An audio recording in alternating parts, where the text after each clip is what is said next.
स्वागत है आपका। मनमोहन द्विवेदी जी, वक्तव्य प्रस्तुत कीजिए। स्वस्ति श्री गणेशाय नमः। अस्मात् गुरुभ्यो नमः। अस्मात् परम गुरुभ्यो नमः। अस्मात् सर्वगुरुभ्यो नमः। श्री राधा कृष्णाभ्यां नमः। श्रीमते रामानुजाय नमः।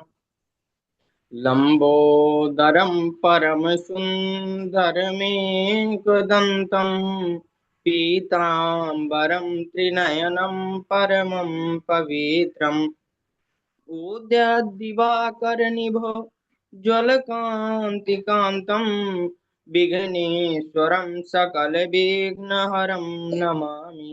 शरीरं स्वरूपं ततो वा कलत्रं यशस्यारुचित्रं धनं मेरुतुल्यम् मनस्यैनलग्नं श्रीगुरुरङ्घ्रिपद्मे ततः किं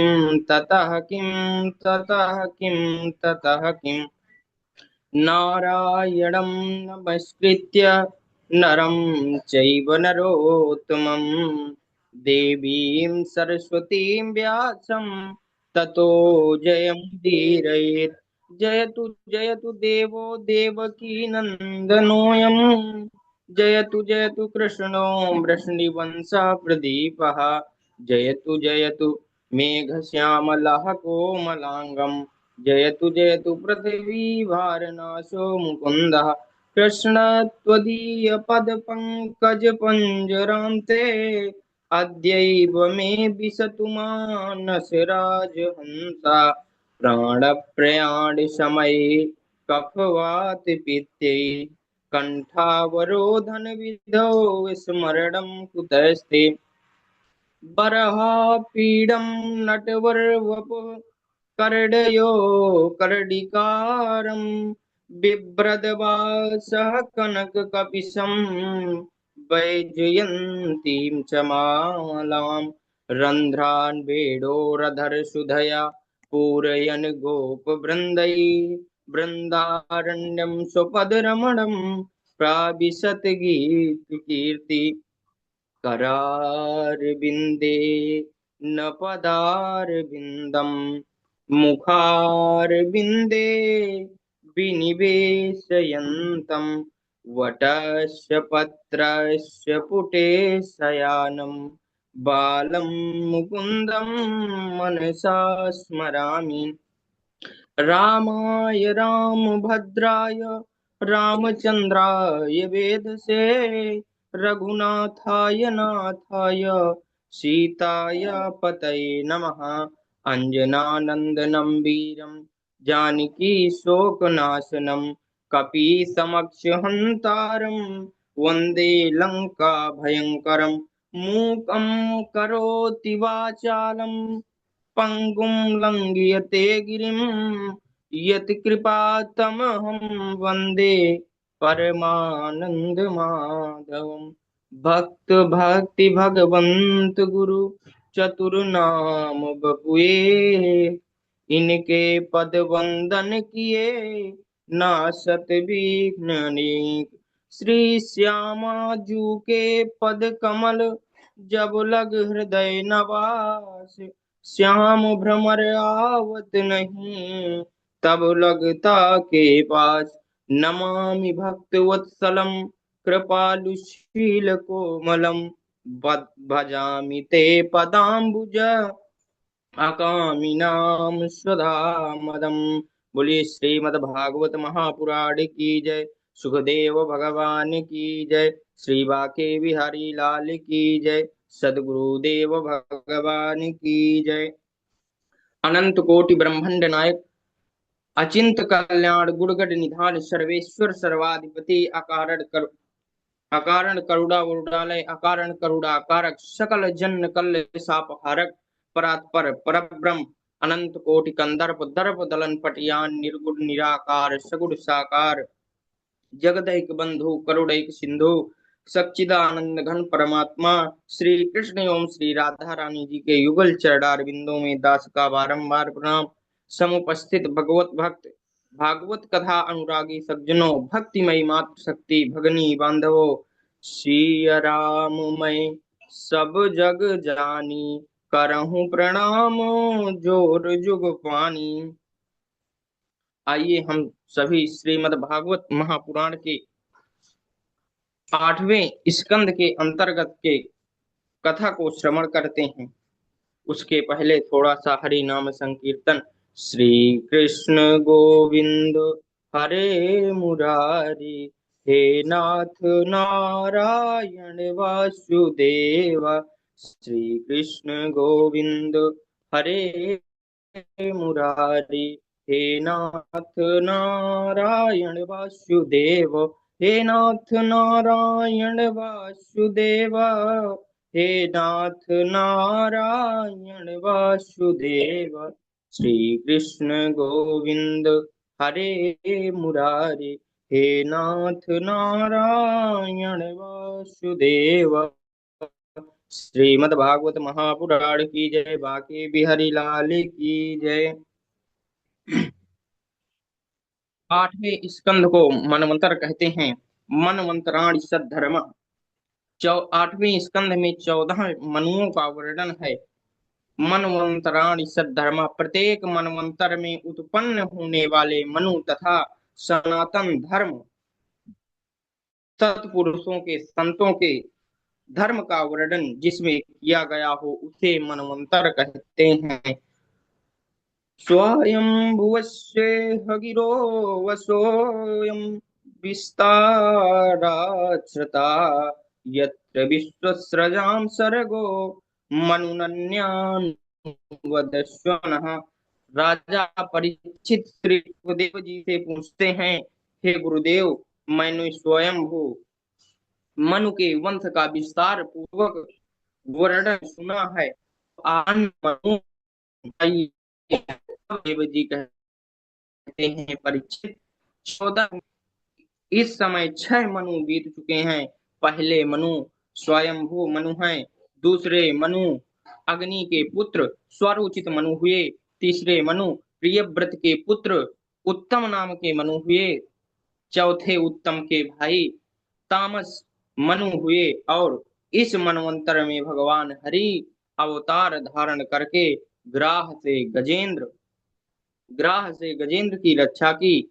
राजा परीक्षित पूछते हैं, हे गुरुदेव, गजेंद्र तो एक पशु था, फिर भगवान के प्रति भक्ति कैसे हुई और भगवान श्री हरि ने किस प्रकार उसकी रक्षा की, यह सब बताने की कृपा करे। तब श्री सुखदेव जी कहते हैं, आसीद् गिरिवरो राजस त्रिकूटम इति विश्रुता, क्षीरोदेनाव्रता श्रीमान्यो जनायुतमुचिता। परीक्षित, क्षीर सागर से घिरा हुआ एक त्रिकूट नामक एक विशाल पर्वत था, जिसकी गुफाओं कंदराओं में अनेकों देवता, साधु, संत, महात्मा, अनेकों सिद्धचारण भ्रमण करते थे। उसी समय उसी पर्वत की तलहटी में एक विशाल गजेंद्र अपने साथी हाथी हथनियों के साथ निवास करता था। वह इतना बलवान था कि मादक गंध मात्र से सिंह आदि बड़े बड़े हिंसक प्राणी वन से पलायन कर जाते थे। एक दिन गर्मी के समय में दोपहर में उसे जोर की प्यास लगी। वह अपने साथी हाथी हथनियों के पास जल की तलाश करता हुआ एक सरोवर में पहुंचा। वहां उसने जल पिया, स्नान किया और निश्चिंत होकर स्नान करने लगा। अपनी सूंड से जल भरकर अपने ऊपर पानी डालने लगा। अपने सूंड से फिर जल भरकर अपने पुत्रों को पानी पिलाने लगा। उसी समय प्रारब्ध की प्रारब्ध की एक बलवान ने उस गजेंद्र का पैर पकड़ लिया और गजेंद्र ने आपको छुड़ाने लगा, और जब अब पैर को नहीं छुड़ा सका तो उसके साथी उसकी सहायता करने लगे। जब वह भी छुड़ाने में असमर्थ नहीं हुए जब वह भी छुड़ाने में सफल नहीं हुए, तो सभी साथी गजेंद्र को छोड़कर जाने लगे। तब गजेंद्र विचार करने लगा, स्वार्थ रत संसार की यही पुरानी रीत, सुख में सब अपने बने, दुख में त्यागे मीत। आराम के साथी क्या क्या थे, जब वक्त पड़ा तब कोई नहीं। सब दोस्त हैं अपने मतलब के, दुनिया में किसी का कोई नहीं। दुनिया में किसी का कोई नहीं। गुरु नानक देव जी कहते हैं, प्रीतम प्रीतम जान लियो मन माही। प्रीतम जान लियो मन माही। अपने सुख से ही जग बंध्यो, को काहू को नाही। प्रीतम जान लियो मन माही। सुख में आन सब ही मिल बैठत, और रहत चहु दिस घेरे। विपत पड़त सब ही छाड़त है, को नावत नेरे। प्रीतम जान लियो मन माही। जब विपत्ति होती है तो कोई भी अपना अपने पास नहीं रहता, सब छोड़कर दूर चले जाते हैं। अनेकों वर्षों तक गज और ग्राह का युद्ध चलता रहा। कभी गजेंद्र ग्राह को बाहर खींच लाता, कभी ग्राह को गजेंद्र जल में खींच लाता। ग्राह जलचर प्राणी था, जल में रहने के कारण उसकी शक्ति बढ़ गई। गजेंद्र को लगा, अब मैं नहीं बचने वाला।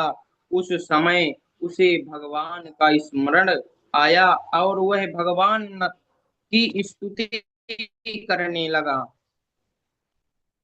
ओम नमो भगवते तस्मै यत एतच्चिदात्मकं पुरुषायादिबीजाय परेशाय धीमहि। पुरुषायादिबीजाय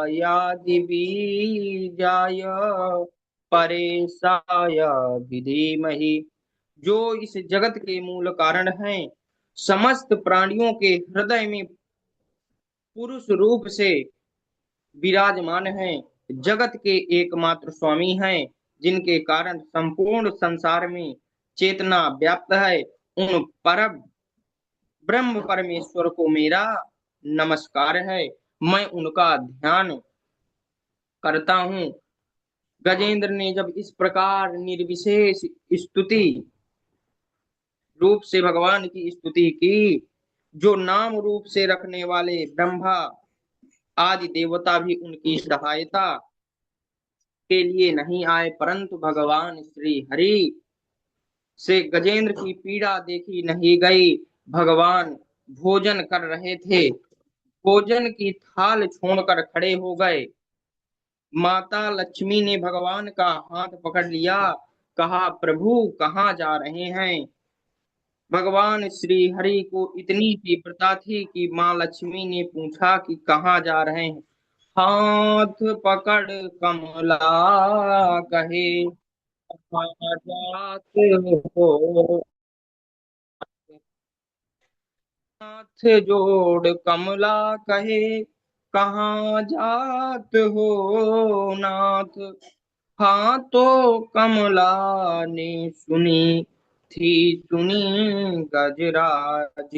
भगवान को अपने भक्त के पास जाने के लिए इतनी तीव्रता थी कि माता लक्ष्मी ने पूछा कि कहाँ जा रहे हो, तो हाथी बताने के जगह हाँ हाँ तो माता लक्ष्मी ने सुना, और जितने समय में थी कहते उतने में गजेंद्र के पास आ गए। भगवान श्री हरि को इतनी तीव्रता थी कि हाथी का हाथों माता लक्ष्मी ने सुना, और जितनी देर में थी बोलते इतनी देर में गजेंद्र के पास पहुंच गए। महाराज, सुनेरी मैंने निर्बल के बलराम, सुनेरी मैंने निर्बल के बलराम, जब लगी गज अपनो बल परखो, जब लगी गज अपनो बल परखो, नेक सरो नहीं काम,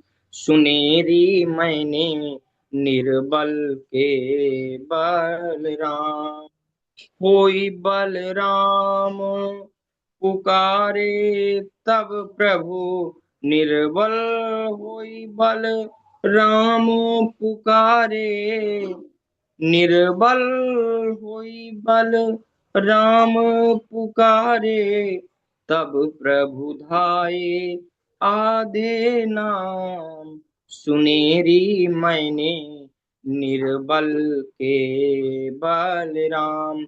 गजेंद्र ने जैसे भगवान श्री हरि को देखा तो विचार करने लगा। रत्नाकरस्तव गृहं पत्नी च पद्मा, देयं किमास्तितोभ्यं जगदीश्वराय, आभीरवाम नयना हृतमानसाय, दत्तं मनो मे यदुपते कृष्णागृहाण, दत्तं मनो मे यदुपते कृष्णागृहाण।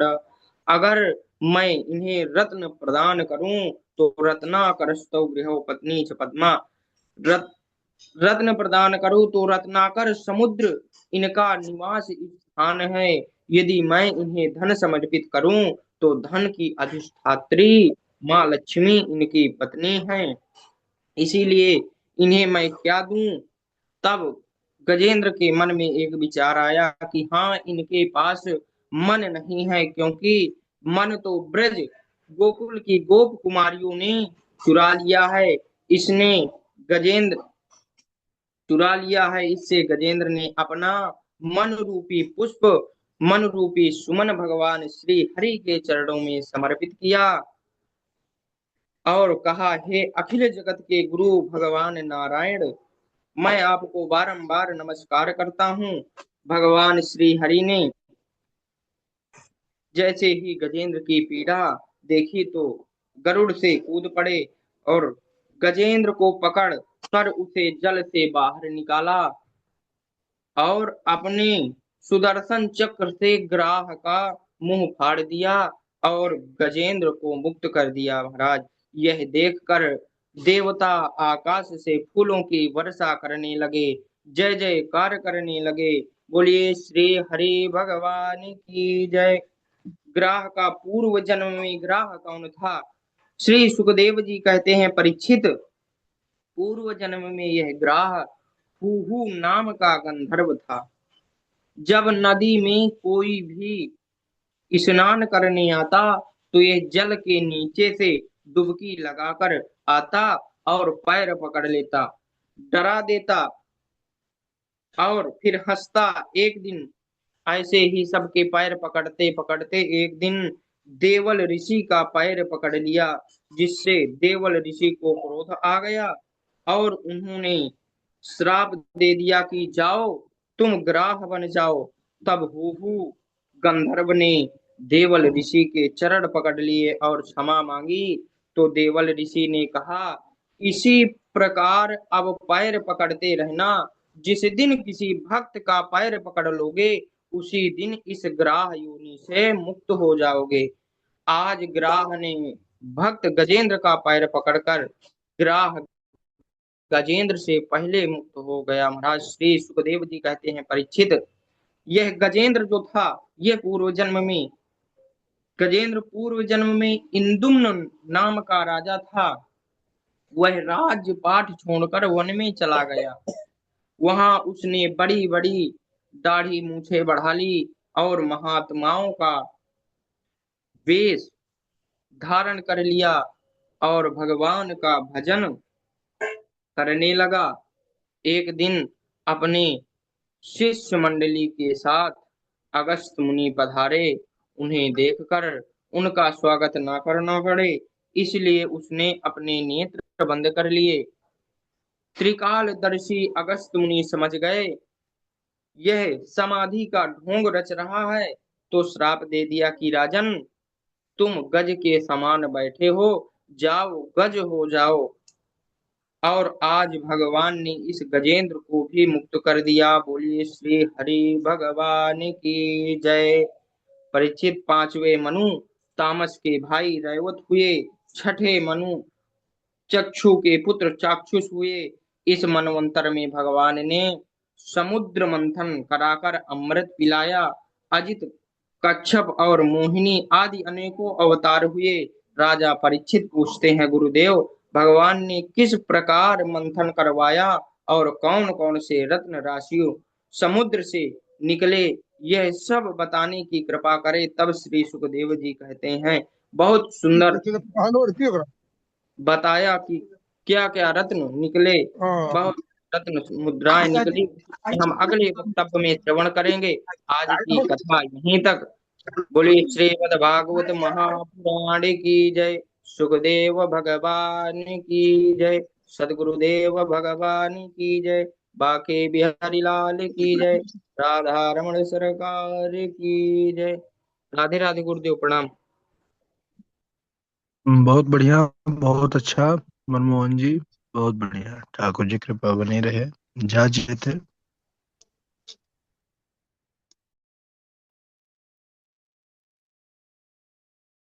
बहुत सुंदर वक्तव्य रहा, बहुत सुंदर। इसी प्रकार तैयारी करते रहिए और